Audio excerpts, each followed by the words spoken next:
September 4, 476 AD. A 16-year-old named Romulus Augustulus was dragged from his throne in Ravenna by the barbarian warlord Odoacer.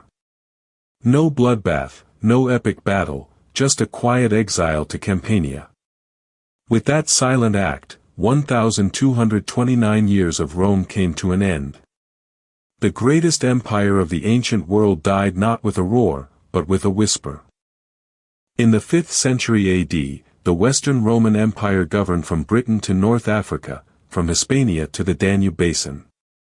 At its peak under Trajan in the 2nd century, Rome controlled 5 million square kilometers and 70 million people, 1/3 of the world's population. But for 200 years before 476, deep fractures had been silently corroding this colossal structure from within. The crisis began with what historians call the military anarchy. 235 to 284 AD. In 49 years, 26 emperors took the throne, most murdered by their own soldiers. The Roman denarius lost 95% of its value through debasement. Trade collapsed. Epidemics like the plague of Cyprian killed up to 5,000 people per day in Rome alone. The empire was bleeding from 1,000 wounds simultaneously.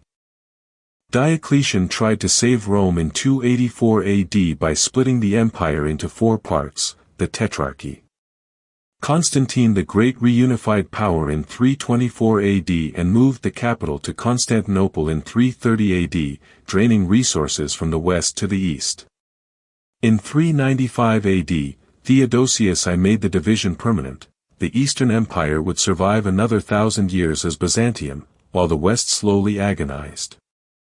In 376 AD, 200,000 Visigoths crossed the Danube River seeking refuge inside the Roman Empire, fleeing the terrifying Huns sweeping in from the Asian steppes. Roman officials corrupted the process, stealing their food and enslaving their children. The Visigoths revolted. In 378 AD, at the Battle of Adrianople, they crushed the Roman army, killing Emperor Valens himself. A catastrophic defeat without precedent. Alaric I, king of the Visigoths, was born around 370 AD on the island of Puus in the Danube Delta. Tall, commanding, with piercing blue eyes, he was a Roman general before becoming Rome's greatest terror. He served in the imperial army, witnessed Roman contempt for barbarian peoples, and swore that one day Rome would pay. His goal was not to destroy the empire, he wanted to be part of it. Rome refused. The Huns, led by the fearsome Attila from 434 to 453 AD, pushed entire tribes into Roman territory like a human avalanche. The Vandals sacked North Africa in 429 AD, cutting off the grain supply that fed Rome. The Ostrogoths pressed through the Balkans. Internally, generals like Stilicho, a Romanized Vandal, held more power than the emperors themselves, creating fatal rivalries that weakened every defense. In August 408 AD, Emperor Honorius made a fatal error.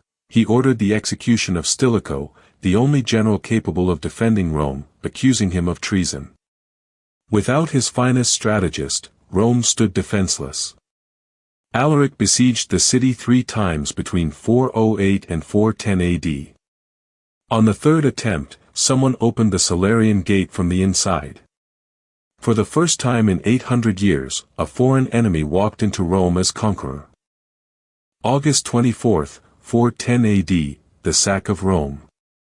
For 3 days, Alaric's Visigoths plundered the Eternal City, churches, palaces, warehouses. Gold, silver, statues, captives. Saint Jerome, a Christian scribe in Palestine, wrote in horror, "The city that conquered the entire world was itself conquered." Philosopher Augustine was so disturbed he wrote, "The City of God," to explain how Rome could possibly fall. The shock was civilizational. The Eastern Empire in Constantinople refused military assistance. Emperor Honorius, safely sheltered in Ravenna behind his marshes, reportedly wept only when he thought his pet rooster named Roma had died, before realizing it was the city. Roman aristocrats fled to Sicily, North Africa, and the East. The heart of the empire had begun to empty. In the 66 years between the 410 sack and the final deposition in 476, the Western Empire had 9 emperors, most deposed or murdered within 3 years. Rome's population plummeted from 800,000 inhabitants in the 2nd century to fewer than 100,000 by the 5th. Roman legions became composed predominantly of barbarian mercenaries. Per capita taxes tripled while public services collapsed entirely. Peasants suffered most. Without military protection, they were plundered by passing barbarians and then taxed by Roman officials. Many voluntarily surrendered their lands to Germanic warlords in exchange for protection, the seed of medieval feudalism. Slaves used the chaos to escape in mass. Entire cities were abandoned. Roman Britain lost 90% of its urban population in just 50 years. There was no formal trial, the empire simply disappeared through erosion. The final act came in 476. Odoacer, a mercenary of Herulaean origin, led a revolt of barbarian troops demanding 1/3 of Italy's land. When Orestes, father of Romulus Augustulus, refused, he was executed. Odoacer deposed the young emperor with indifference and sent the imperial insignia to Constantinople, acknowledging only one emperor, the Eastern one. Remarkably, most contemporaries barely registered the 476 event as historic. Writer Jordanes and Senator Cassiodorus did not dramatize the date. Historian Procopius wrote decades later as if the empire had simply changed form. It was Edward Gibbon, in 1776, some 1,300 years later, who codified 476 AD as the fall of the Roman Empire, in his monumental Decline and Fall of the Roman Empire. Historians have debated the causes of Rome's fall for centuries. Gibbon blamed Christianity and the barbarians. Henri Pirenne pointed to the disruption of Mediterranean trade by Islam in the 7th century. Peter Heather, in 2006, argued that barbarian invasions were the primary cause. Brian Ward Perkins, in 2005, documented the real material collapse, quality pottery, stone construction, and literacy virtually vanished from the West for 200 years. Rome's legacy permeated everything that followed. Latin became Portuguese, Spanish, French, Italian, and Romanian. Roman law forms the foundation of legal systems in over 150 countries. The Catholic Church adopted Rome's administrative structure, bishoprics, dioceses, provinces. The Holy Roman Empire tried to resurrect Rome for 1,000 years. Even the very word, the West, is a concept born from the division of the Roman Empire.